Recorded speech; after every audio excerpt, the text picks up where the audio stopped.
Hello, everyone. This is TJ Chofi with the Legit Real Estate Podcast. I think this must be episode 5, 6, 7. I don't know. We're having a bunch of fun. I'm here with Holly Regoli. I screwed up her name last episode. We had to start over. I got it right this time. Holly, how are You'll you get it. today? I am good. How are you? Awesome. Awesome. Awesome. So today, what we're going to talk about is like the best topic. It's the most fun topic to me. It's like tenant stories. Because Mm, whenever you're working with young people that want to get into investing, they only see the spreadsheet, right? They see my mortgage is going to be 2,000 a month and my rents are going to be 3,000 a month, and every month on the first I'm going to make $1,000, and then my yep. tenants are going to move out and I'm going to get a new tenant right away. And that's just not the way it goes. Is that the way it goes in your experience? That's exactly how I thought it was gonna go. So I've got some good stories for you here.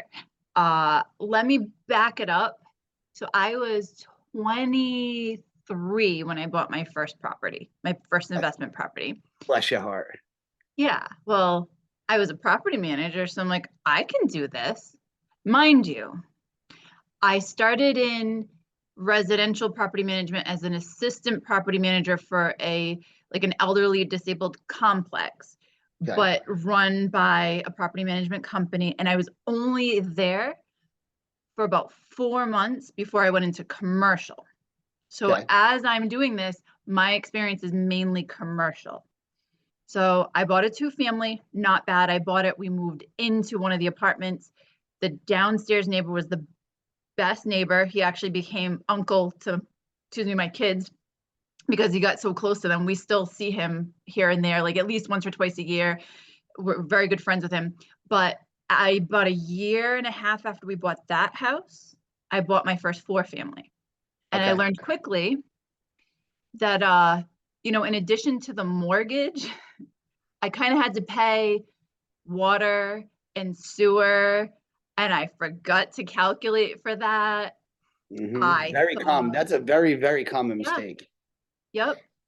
I was like, I didn't account for any other expenses outside of mortgage, taxes, and insurance, right? Now, let me back up to the time period.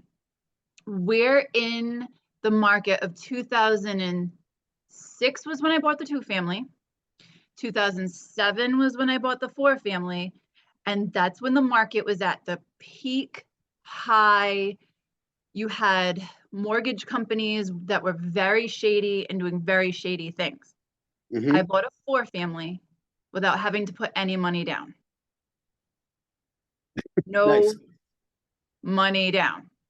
Because they basically said, here's a second mortgage and your interest rate is this, but don't worry about it because it's an adjustable rate, but don't worry about it because after 5 or 6 years, you'll just refinance it and you'll be fine before the rate goes up. And then we all know what happened 5, 6 years, 2000. right? Right. I was upside down. Yeah. So, that's its own problem.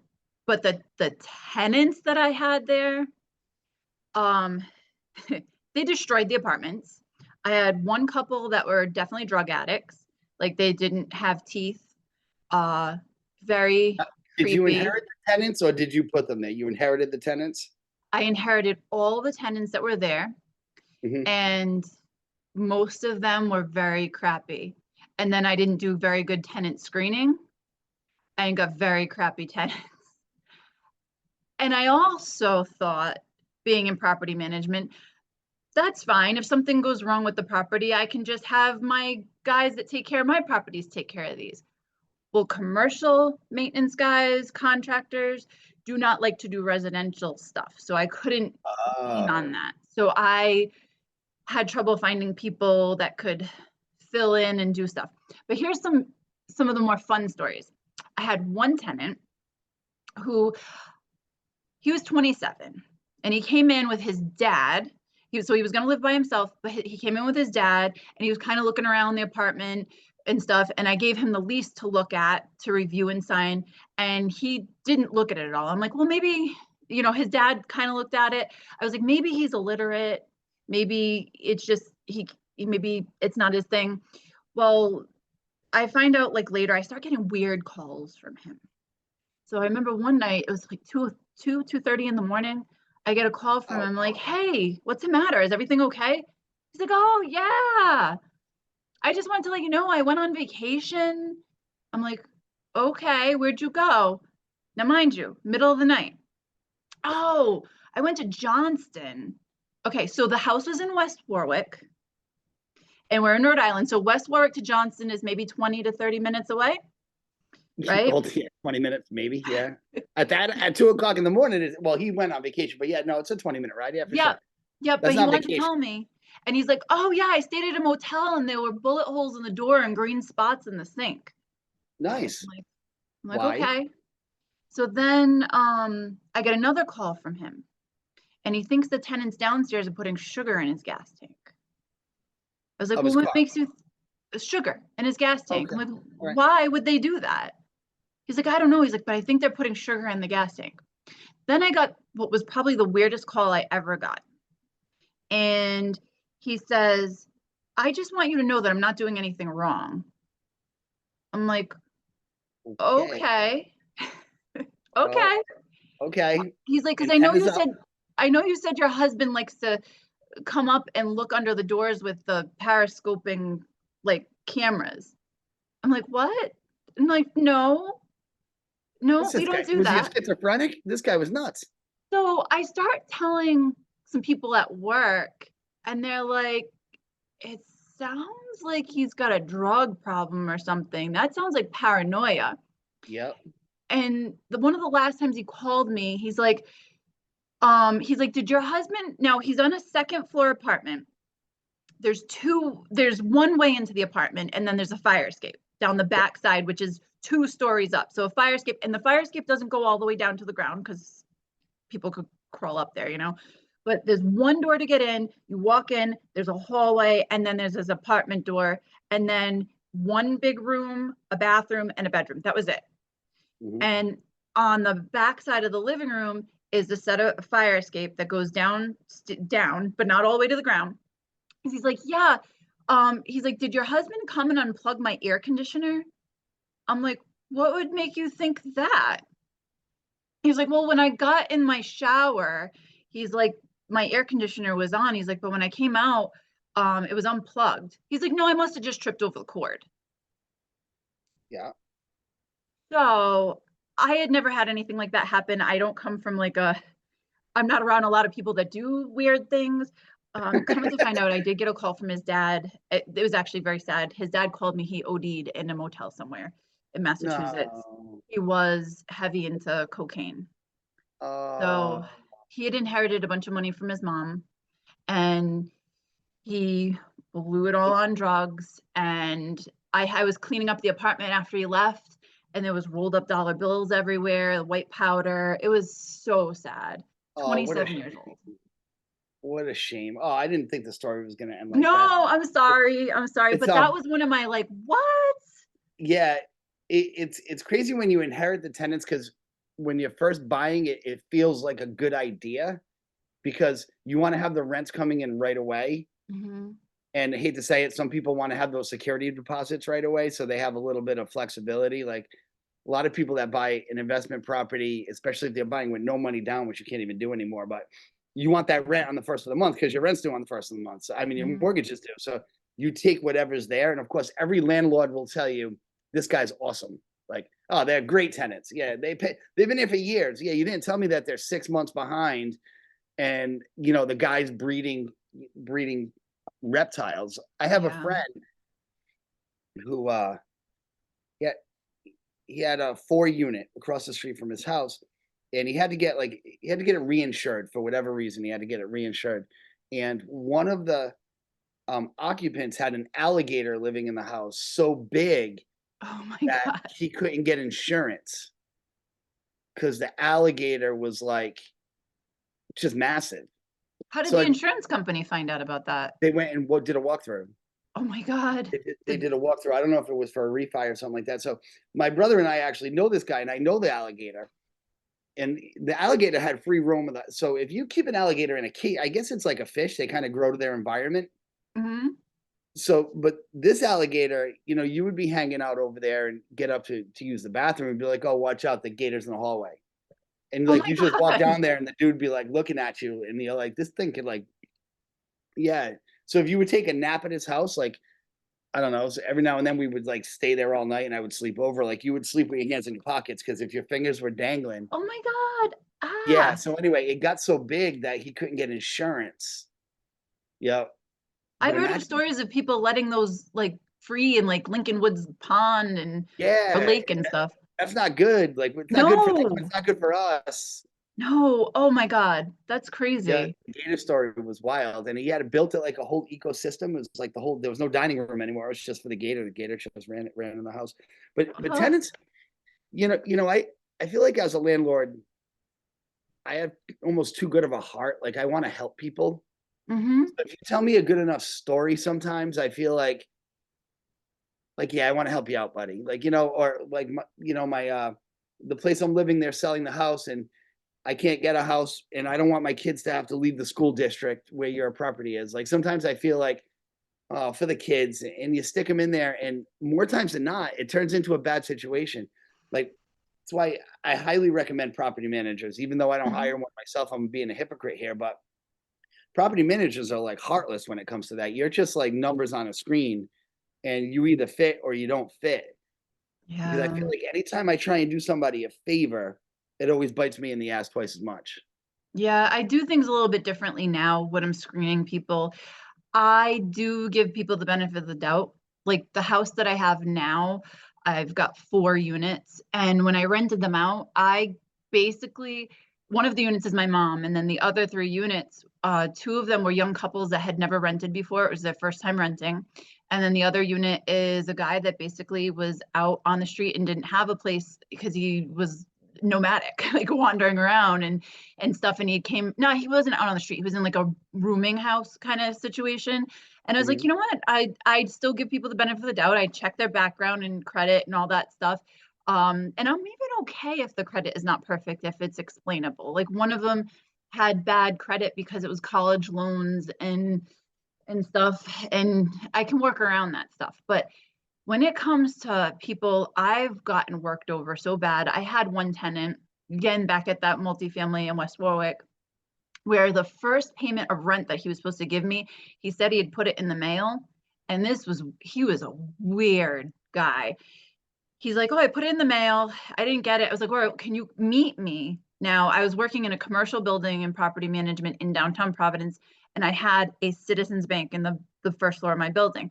And Mhm. he's like, oh, I gotta get money out of the bank. I'm like, okay, well, they're on the first floor of my building. And I'm like, when are you coming? You said you were gonna be here like an hour ago. He's like, oh, I'm in the bank still. And I'm like, what do you mean you're in the bank still? And I kept texting him, and eventually he's like, yeah, I'm still in the bank. I'm like, well, the bank closed a half an hour ago. So where the hell are you? Turned out he was some kind of like pathological liar and just lied like it was real. It was just so bizarre to me. People are crazy.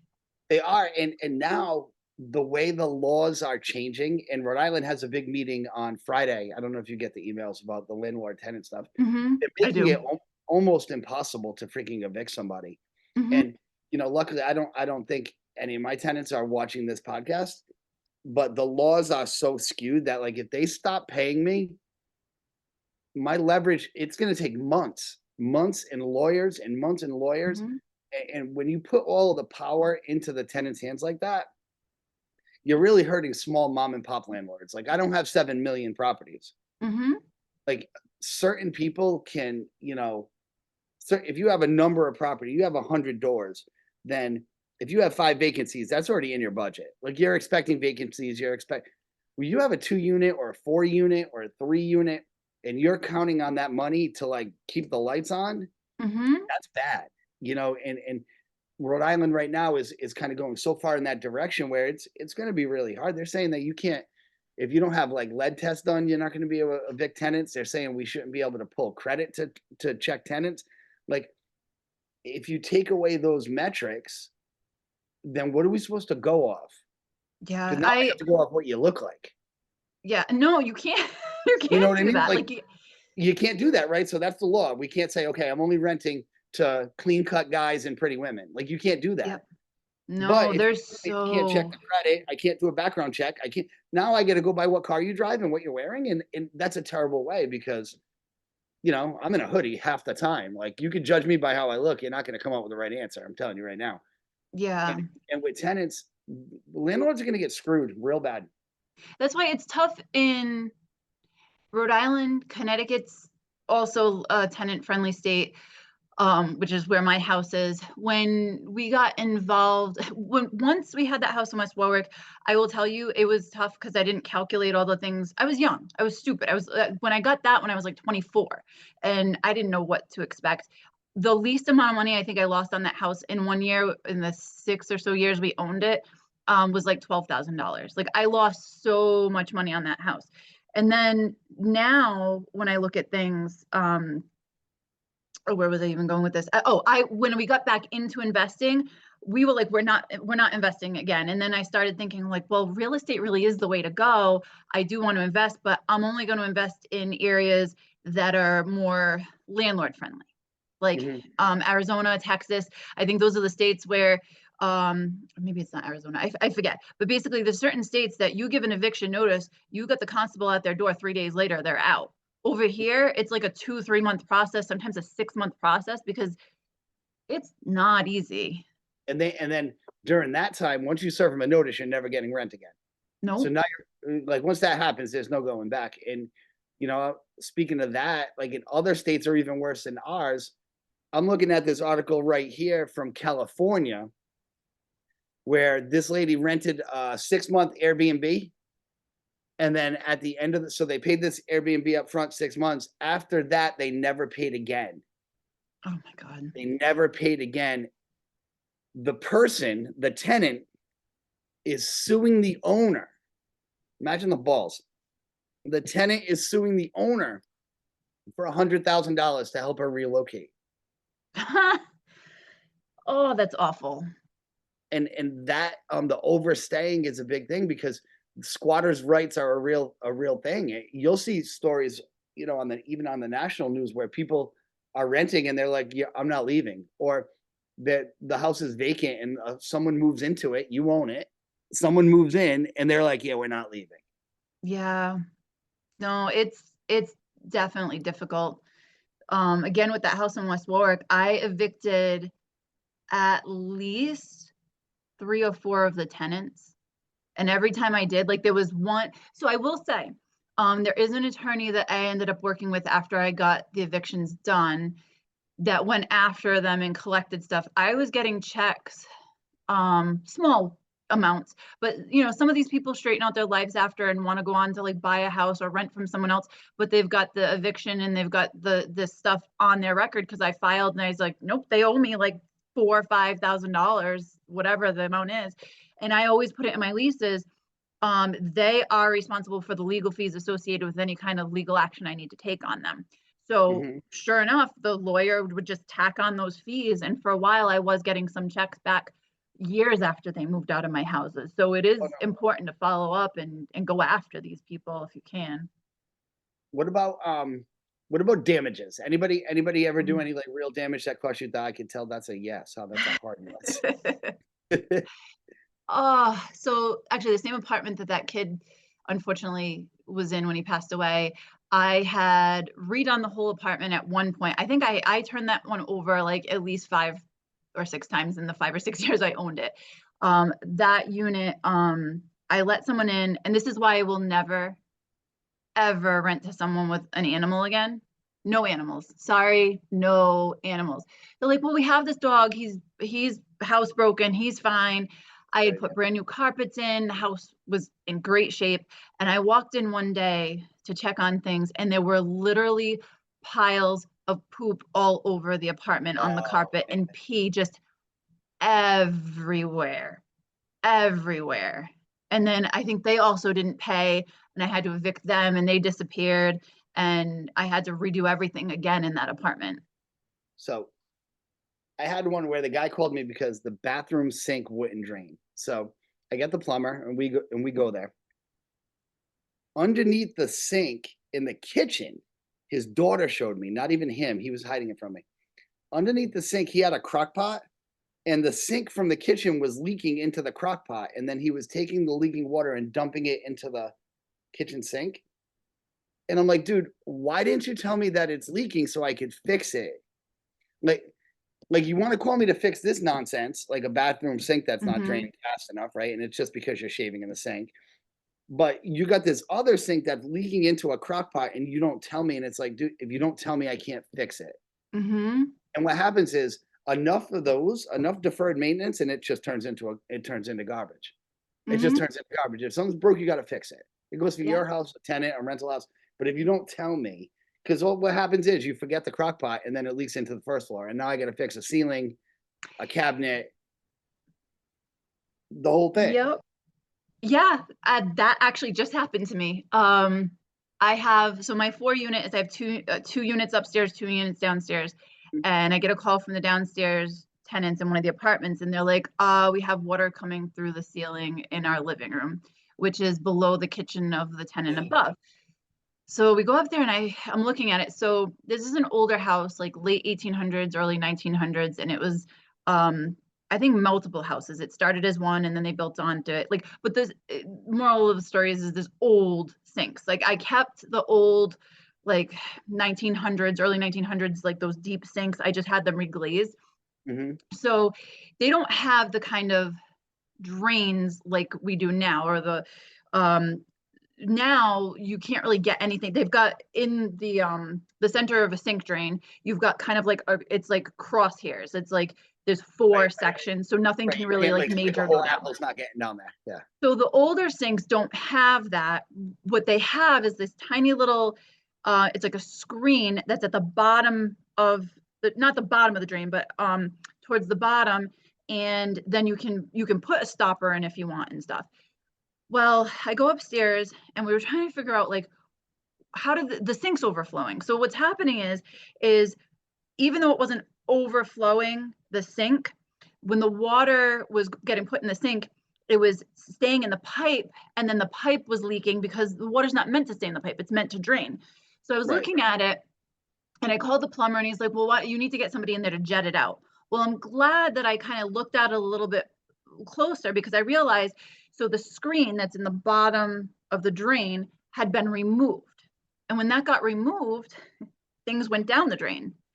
So I realized I'm looking down there with like a flashlight and trying to figure it out. And I was like, oh, it looks like there's a fork down there. Okay. So I get in there and I was able to get the fork out. And I was like, but there's more stuff down there. Guess how many forks I pulled out? No, sir. How many? Guess. Just guess. I mean, one is a miracle. How can you? I mean, two. You wouldn't be asking if it wasn't a big number. How many forks? 7. In at the least, drain. I think it was at least 7 forks, metal forks that I pulled out of the drain.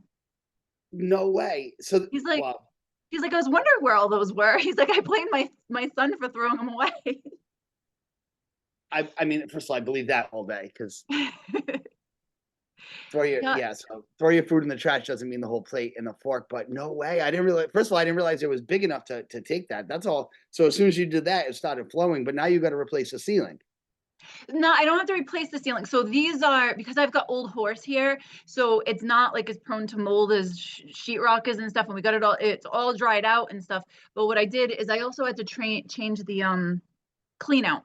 I went out and got another clean out for the bottom, and it's tighter now. And I keep a bowl. I actually have one of my mom's metal bowls under it right now, just in case. Just in case. But then I got him a stopper for the sink. I said, please don't use the sink. Unless like you have the strainer thing in it so that nothing else can go down it. And I mean, he's great. Like he didn't realize that that's what was going on. It's just the little screen that's at the bottom of the drain he had taken it out for something and all that stuff. I mean, there was spaghetti stuck in there because once you've got a clump of different utensils you have in there, you have a metal barrier. Whatever ends up down the sink is going to end up. So actually in our house, we had a garbage disposal. We just had it removed this weekend because it stopped working. And we have a septic. We shouldn't have a garbage disposal anyway, but they had one here and we didn't care. And every now and then you just run some vinegar in there and some ice cubes and it stopped working. So now anything that went in that side of the sink was just settling in the disposal. And you start to smell it after a while. And it was like, oh, the guy came and repaired it. But see, the difference is when it's your house, as soon as like the garbage disposal breaks, you call a plumber, he comes and fixes it. But had a tenant's may not call and tell you about that. No. And then you end up with a bigger problem, right? Because now the place stinks and there's all kinds of other damage. You know, I had a story in the office where the guy turned them. It was one of those situations in Providence. We have a lot of illegal 3 families where the second floor, then they finish the attic. So now it's Yeah. well, anyway, the guy was upstairs and he basically turned it into a grow house. Oh, geez. He turned it into a grow house, and because he was paying the electric and not the owner had no idea. I mean, God knows what the electric bill on a grow house is. You got to run all kinds of lights. I've seen the setup, and the guy turned it into a grow house upstairs, and it was a big deal because he didn't want to get rid of it. He had so much money invested in it. There was a big landlord-tenant fight about the use of the property, and of course now everyone thinks pot's legal, so he's like, "This is legal." Oh my God. And the Yeah. smell of it. I have tenants that smoke and it drives me crazy. Like, so I go up in the attic because I'm trying to do additional things in the attic, and all I can smell is weed because they smoke and they're not supposed to smoke in the apartment. One of them insists that they don't, but I think the other one is. I don't think they give a crap about what I say. But I mean, my mom's downstairs with them and she's like, geez, sometimes I get high just from just from the smell of it. Especially in the winter in New England, like, you're not bullshitting me. Like, No. I know you're not gonna go outside and smoke a bowl when it's negative 20 degrees. Yeah. Like, they're just not doing that, right? So I have one that smokes not in the unit, and I believe that he doesn't smoke in the unit. I do, and here's why I believe it. The last time I was there, it was 2 weeks ago, the snow had just melted, Hmm. and if there weren't 1,000 cigarette butts all over the backyard and like on the sidewalk and in the walkway. So he's going to the door to smoke, but because there's snow, he's just throwing the Oh, cigarette butts. Like, dude, the snow's gonna melt, the butts aren't. yeah. And it's like, it just makes the property look like shit when you have stuff like that going on. Yeah. That's so It annoying. does. I did buy a smoking urn for, I have Yep. a wraparound porch on my house. And so I have it on the porch and I gotta make sure I put it on my PM list to empty it. But I do have between that tenant and my mom, um, they would take a container and they'd put liquid in it and then stick the butts in it. But Yep. I'm like, but then they're leaving it on the front deck and that looks ridiculous. It looks And bad. but oh, I And hate cigarette butts. those smoking things, they're cool, but they catch fire sometimes. Yes. I had one at my house. Actually, my mother bought me one when I bought my first house. But we used to have it for parties and whatnot. Like, it was good to have it for parties because, Yeah. again, you got 50 people over. Who knows who's doing what? But one time, it just started smoking. It was like, if it's too dry in there, it'll burn. Um, Girl at our office had one where the tenant was using the windowsill to put the cigarettes out. Oh. So it like burned through all the vinyl. And Oh. it's like, now you Those are gotta not cheap replace to it. replace either. No, now you gotta replace it, and like you feel bad because it was like a 2 unit. Like in a 2 family, she's not making you can't make only but so much money on a 2 family. And if something goes wrong that costs you 2 months rent, that might be your profit for the year. Yeah.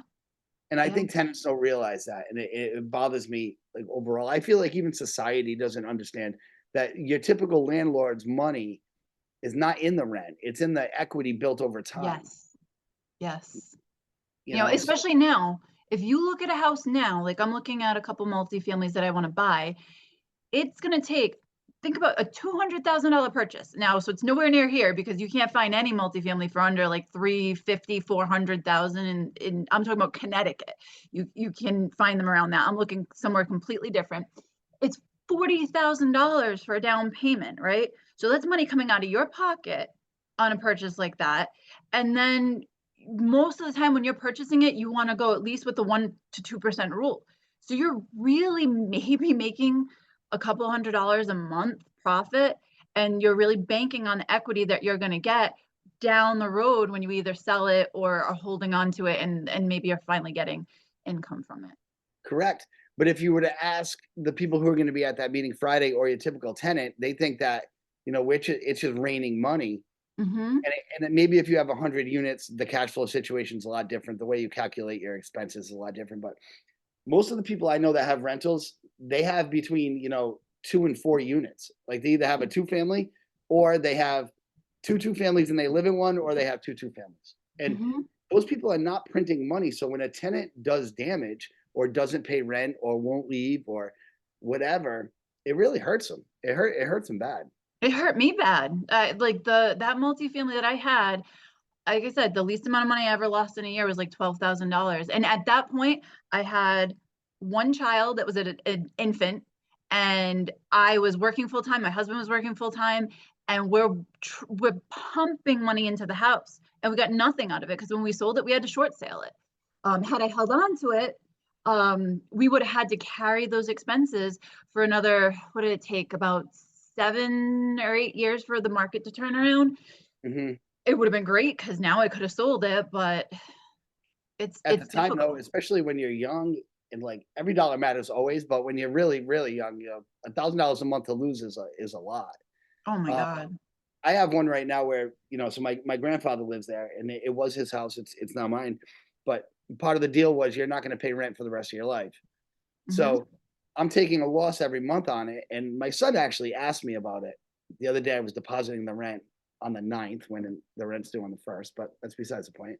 And I was explaining to him that, how I'm taking a loss because as a little kid, he can't really understand why you would do something to lose. And then I Mhm. explained to him how things appreciate over time and how, in 20 years or 15, 20 years, when I give you that house, it's going to be worth 4x whatever I paid for it. Yeah.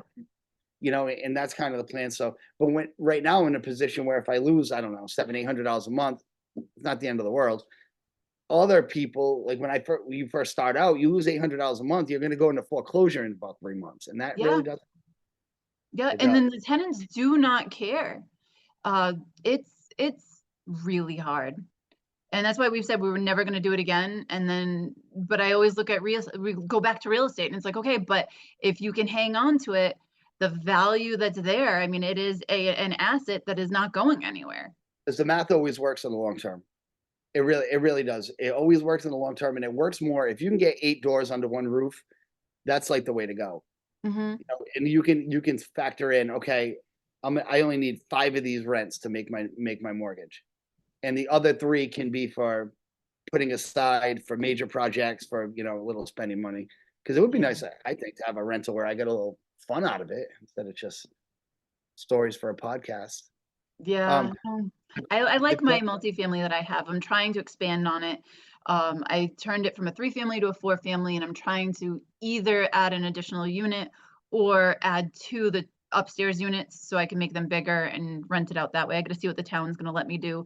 But it's something that this has been a good one for me where I bought it. I bought it for $80,000. And it was, oh wow! yeah, I put Real about, quick, because I'm looking at the clock, I got to tell you this one. I've got to tell you mhm. this one. So this tenant removed the island.